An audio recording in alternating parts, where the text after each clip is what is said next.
Hi, I'm Katie, and today I'll be giving you a quick review of the book Feminism is for Everybody, Passionate Politics by Bell Hooks. So, I first came across this book in my honors critical thinking class here at Bowling Green State University. This was one of 4 I could have chosen, and I picked this one because I thought I knew the most about it, so I thought it'd be the easiest to talk about, but boy was I wrong. There was a lot in this book that I actually wasn't aware of and that I didn't know, but we'll get into my reaction to it later. For now, let's start with a brief summary. So an interesting thing Hooks does that I've actually never really seen before in a book is that she doesn't use any sources, but rather quotes herself and uses everyday examples to appeal to an audience member who isn't necessarily a well-read feminist. Her audience is people who don't know much about feminism, so essentially it's a book for just the common person you see on the street. So Hooks starts us off with a definition of feminism. Her opening line is actually her definition, and she says, simply put, feminism is a movement to end sexism, sexist exploitation, and oppression. So she tells us right away, it's not that man-hating organization a lot of us like to think it is. It's against sexism, not men. After giving us the definition, she goes on to explain how and why the feminist movement started, so she delves into the history of the matter. And she tells us it was polarized from the very beginning. There were lots of different ways of thinking about feminism, even within the movement. And 2 of the biggest ones were reformist thinking and revolutionary thinking. Hooks identifies as a revolutionary thinker, and revolutionary thinkers are people who want to uproot the old system of patriarchy to make equality. Reformist thinkers, however, want equality within the current system. She also talks about how race and class played an important role within feminism, especially class.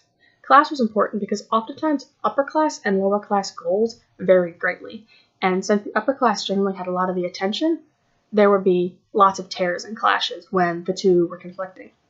Likewise, race caused a lot of issue because sometimes people within the movement and outside of the movement were more okay with, say, white feminism, but not necessarily black feminism, and this could cause a lot of conflict within the movement as well. She starts to talk about the time periods that feminism was in, and the 2 biggest things that came out of the 60s and 70s were CR sessions, or consciousness-raising sessions, and women's studies programs. Consciousness-raising sessions were really important because they allowed people to see their own sexism. It let people clear their minds and see through a feminist lens while approaching their own internal sexism. And Hooks tells us that being female does not automatically make you a feminist, which is why the CR sessions were extremely important, especially to people trying to get involved in the feminist movement. Women's studies were likewise important because they taught young people to see the faults and successes of feminism. It was a way to encourage more people to not be sexist and to see how sexism affects society. However, in the 80s and 90s, the feminist movement suddenly shifted. Women of high class, who had all the attention in the media, stopped caring about women in poor classes, and so the movement kind of tore. And feminism kind of declined into the version we see now, where a lot of people don't really know the goals of the movement. After she gives us the rundown of the history of feminism, Hooks talks about the issues feminism centers around, or at least they should center around, and why. This would include reproductive rights, domestic violence, or patriarchal violence as Hooks calls it, parental roles, marital roles, lesbianism, and worldwide feminism. After Hooks gives us some views that she has on each of these issues and how feminist viewpoints stand on the issues, she concludes that feminism is inaccurately portrayed by mass media and has many types within it. It seeks to end sexism, sexist oppression, and that is something that should help everyone.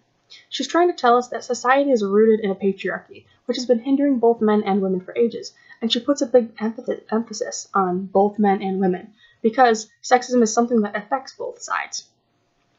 So, a whole point Bell Hooks is trying to make is right in her title, Feminism is for Everybody. It's an idea that everyone should get behind because it will help everyone's society, even if they can't see it right away.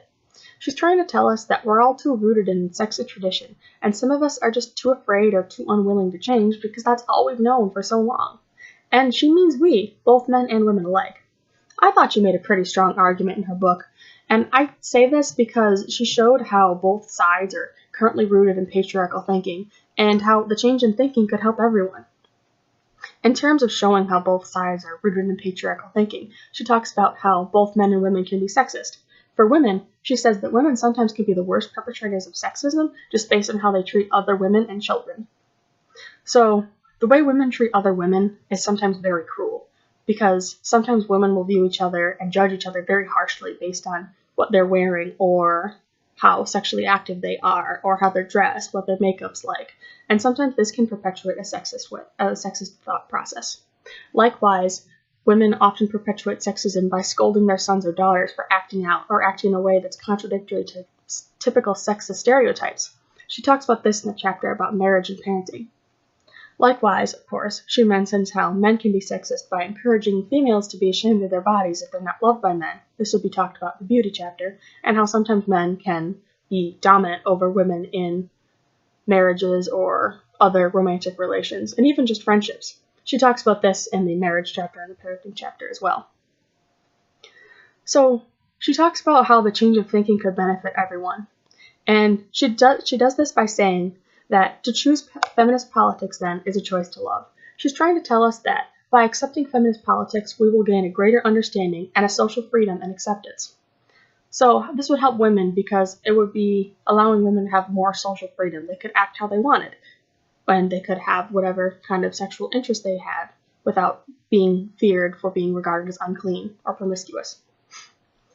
It would allow men to be more, there'd be less pressure on men to be the stereotypical buff, burly man, and it would be that men could be however they are. It would be more allowed or acceptable to be emotional or tender like a stereotypical woman, or to just be whoever they want to be. And children would be allowed to grow up and learn without that sexist filter of what a boy or a girl should or shouldn't do. So, as with any book, there are going to be things that I like and I disliked. Things that I really liked about the book: I really like how Hook acknowledged that feminism and its members aren't perfect. I thought it was a really good way to humanize herself and to connect with her audience, because in the end, no one really wants to hear about how perfect you are or how misconceived the world is about you. It's a real way to get people to stop listening. I thought Hooks made the movement feel realistic with its faults and its fumbles, especially when describing its history. I liked it almost made it seem like there was a pedestal that feminism was on, and she brought that pedestal down into a level that everyone could understand. Speaking of which, I really liked how she gave the history. A lot of readers are so unfamiliar with feminism that hearing the history was a good way to make us feel like we actually understood what she was talking about and weren't being left kind of clueless in the dark. Also, she uses a really simple, easy to understand language, and it helps a lot of readers, especially those who maybe aren't as educated or just plain aren't familiar with feminism. She defines her terminology and she makes it easily understandable, which I really liked. She also was very clear on her purpose in her writing. It didn't seem like she was writing to persuade, though that was obviously her goal. It seemed more like a friendly conversation in which she was explaining feminism to her reader in a non-aggressive way. It was almost like she was clarifying the argument. She was trying to get rid of any confusions that her reader had. And so I liked that. It felt like a more relaxed tone rather than the I'm trying to persuade you to believe exactly what I believe kind of tone. However, there were things that I disliked and would suggest that she could change. There were times when Hooks sometimes presented things in black and white. And, for example, this would be when she discusses reproductive rights. She implies that to be feminist, you have to advocate for the pro-choice side of the argument because every woman should have the right to choose what she will do with her own body. She didn't even really seem to consider or acknowledge that feminist thinkers may be against abortion or may be anti-choice purely for religious reasons. She goes further to say that some religions are rooted in patriarchy and need to be adjusted. I just personally would have appreciated if she at least nodded to the other side of the argument as a way to say that there are other opinions out there rather than just blatantly drawing a line in the sand. To me, it just seemed more like a decree that betrayed the intent of her book. She wanted it to be for everyone and to include everyone, yet she's excluding people that may be thinking a little bit differently. Another thing I noticed that I wasn't necessarily so fond of was her talking about male feminists. She made it sound like a big reason why men are feminists is just because they're female feminist partners. Now, this could be true in some cases, but I just don't think it applies to all feminist males. Some could be doing it for their own reasons, regardless of their partners. The way she spoke about them just seemed a little closed-minded. However, I will say that my opinion definitely changed in reading this book. I went into the book really only knowing what the news portrayed, which I know, it's not really fair, but that's just what I knew, so I was kind of skeptical when going into the book because I was afraid it was sort of going to be like that image I had of feminism. However, I was pleasantly surprised for the most part when reading it, because I got to realize that there's a lot more feminism than the large majority of people, myself included, know. Maybe it's not so crazy as the media seems. It definitely was. It didn't seem like that in reading it. Sure, there are a couple of ideas I still don't really agree with, and maybe I'm not a full-on hardcore feminist activist, but Bell Hooks made me think about how I view the world and how feminism could help myself and others. Now, would I recommend the book? That kind of depends on what you're looking for in a book. If you don't know what feminism is and you want to learn, then definitely you should read it. It educates you, and there's nothing wrong with being educated, especially about issues that are relevant to our day-to-day lives. I don't think Hooks is actively trying to forcibly convert anyone, but rather she's just trying to show people what feminism is, and that it's not the enemy the media likes to make us think it is.